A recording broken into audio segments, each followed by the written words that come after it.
What is going on, ladies and gentlemen? Terrible clap today. We have the Springfield Echelon 4.0C. I think the C is supposed to stand for comp, even though it has a ported barrel. I don't know. Anyway, the overall theme of this video is pleasantly surprised. I am pleasantly surprised on how it feels, how it looks, how it shoots, the reliability, everything about the gun. I am pleasantly surprised. It has been very good. The one feature that I think a lot of people don't know about the Echelon, it does have a removable fire control unit. So Springfield calls it a COG, C-O-G. And like a 320, you can pull the takedown lever out and you pull that fire control, that COG unit out. And that allows a lot of aftermarket support. For example, I have a very nice grip from Icarus Precision in the bottom of one of those boxes that I didn't feel like digging out. Now there's also companies like Strike Industries coming out with PDW adapters for the Springfield Echelon as well. So you'll see videos on both of those on my channel coming up very soon. As far as your magazine, it comes with two 10-round magazines, two metal magazines, either 10 rounders if you live in a less free state, or a 15 and an 18-round magazine as well. Please keep in mind, there is like 30 different versions of this gun. So as I go through it, there are some with, come with the Aimpoint color, California compliant, limited capacity, full-size version, with or without ported barrel, with and without safety, tan, green. You get the idea. There's lots of options if this isn't your jam. All right, the magwell. The outside of the magwell, there's not much there, which is what I would want for a compact size gun that I may carry. The inside has a nice little beveled edge to it, help you get those magazines in there. That's cool. The texture on the grip is one of my two or three favorite things about this gun. I think they nailed that texture between being aggressive enough so the gun doesn't move, but not being too aggressive and hurt your little girly baby hands. The shape of the grip is good. The texture is good. I like how they brought the texture up above the magazine release. I always appreciate that. Same texture on those memory notches out towards the front also. That's cool. Comes with 3 different size back straps for different size hands. Lots of good stuff with the grip.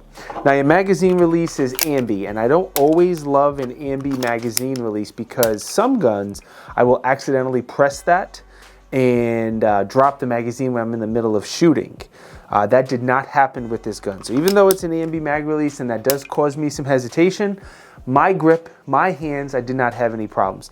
And then that mag release does drop those magazines freely, so for a quicker magazine exchange. Now let's move on to the trigger. I'm going to say the trigger is decent. Let's keep in mind it's a polymer striker fired gun. For a polymer striker fired gun, it's pretty good. So you have a little bit of take up. You have a great wall, very stout, solid wall. You pull through it a little bit. Not bad, pretty clean. The reset is very respectful. So not the best striker fired polymer trigger in the world, but very good. Definitely better than a Glock or something like that. Anyway, let's take that break so you can get up close and personal and see the trigger for yourself. If you think I deserve it, subscribe to the channel. I appreciate it. If not, I'll be right back.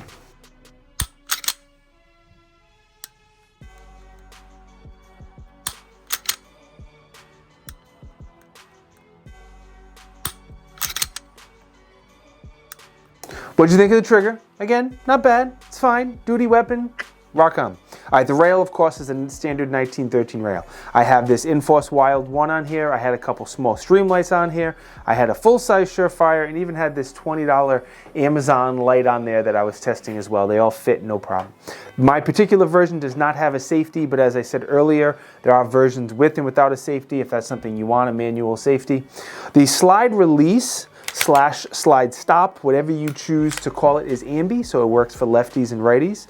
If you choose to use it as a release, it's very easy to use it as a release. And there's just this guard or protection around the slide stop. So a couple times when I was locking the slide to the rear and pushing up on the slide stop, I wasn't actually pushing on the slide stop, I was pushing on that guard and didn't notice. So just be aware of that. I don't think it's a huge deal. The slide itself is a billet machine with a melanite finish, and the serrations are awesome. Some of the best serrations. They're super deep, they're lean forward, and if you look at the front serrations at the end, you can see how deep they're cut into the slide, and you have like this wedge that creates a lot of friction and pressure to be able to rack that slide. Even if your hands are like wet or gloved or whatever, I don't think it's going to matter. The rear serrations are pretty good as well, and then in the back again you have those little wings to help you get even better grip. Sights are metal, no plastic sights here. Thank you for that. They are just dovetailed in. If you don't like them, you can easily swap them out. I don't really see a need for it. The front is a tritium night sight with a yellowish greenish circle around it. The rear is a U-notched sight. It has a small ledge for one-handed manipulation. And something about U-notch sights I have just never shot well. I shoot them all high. I don't bury the front sight low enough in the U-notch, and when I'm shooting I forget to do that and my shots all end up going high. Doesn't matter whether it be Wilson Combat, the Hellcat this, I personally don't shoot U-notch sights well. It's a me problem, not a gun problem. However, I put optics on all my guns, so I don't really care. But if I was going to keep irons on this, I would personally swap that back iron sight. The optic cut on the Echelon, if you've never seen it, they do a very, very good job. It was a great design. So first off, the optic screws right down to the slide. So you're not screwing into an accessory plate and then screwing into a side and dealing with a cheesy aluminum plate or a plastic plate or something, none of that. So they have these little pegs. I apologize, I forgot what they actually call them. And depending on if you use an RMR footprint, a Delta Point Pro, whatever optic you're using, you use the different pins in there to help hold the optic in place, and then you screw right through the optic right down to the slide. And the way it's designed, it's going to work with like 30 different optics. All your popular optics out there is going to work. So the Echelon optics cut system is just dope. Taking a look at the inside here. Oh, I have a magazine in. Let me take that out. There we go. Sorry. Your recoil spring is captured, so it's not going to go flying. It is polymer, and that is that. Your barrel is a cold hammer forged steel barrel, so it's probably going to last forever. 1 in 10 twist.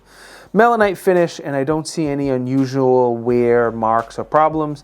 It's very dirty, obviously, and then you see that very large port that looks like a sad face. Actually, let me turn it around, and now it looks like a happy face. I can't help myself being a goof. Dimensions are up here on the screen along with the weight. I want to pull up the dimensions and size of a Glock 19. Not everyone has seen a compact size Echelon. Most folks are familiar with a Glock 19 or CZP-10C or whatever your favorite compact gun is, and it's pretty much the same exact dimensions and weight as a Glock 19. Now, if I had to choose between this and a Glock 19, I can't believe I'm saying this again, but I would choose the Springfield over the Glock, partly because the grip, the trigger, the optic system, the serrations, all that stuff. I just prefer the Springfield. As far as testing, I have had this since February 2026. It is now May, or actually pretty much June of 2026. I have over 12 different range trips, well over 12 different range trips, well over 500 rounds on the gun. I have put a few different optics on here that I was testing. I put a few different lights on here that I was testing.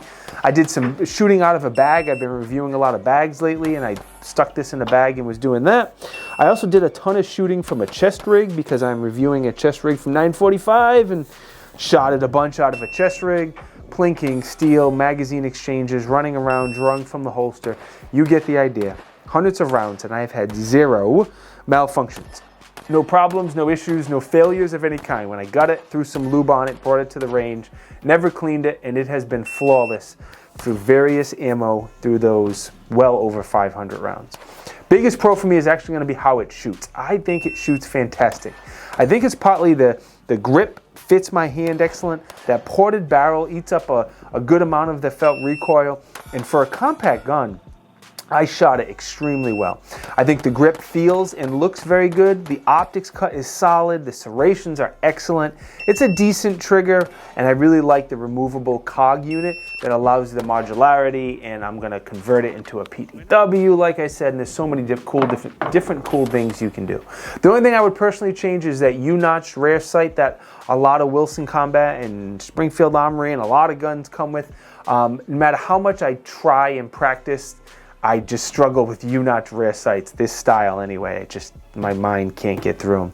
Overall, if you're looking for a compact gun, maybe a jack of all trades type gun, you know, something you can carry in home defense and range and maybe a competition, this is definitely a solid choice. I would definitely put it on your list. As always, try to get the gun in your hand before you buy it, if that's possible. If a gun feels good when you're racking it, manipulating it, and all that stuff, then it's probably going to work with you when you go to the range. Even better, if an indoor range near you happens to have one of these and you can shoot it first, that's even better. But at least try to get it in your hands and see if it feels as good in your hands as it does in my hands. And thank you to Springfield. I appreciate their support. Thank you for watching. If you think I deserve it, please subscribe to the channel. It doesn't hurt. I appreciate it. Be good and stay blessed.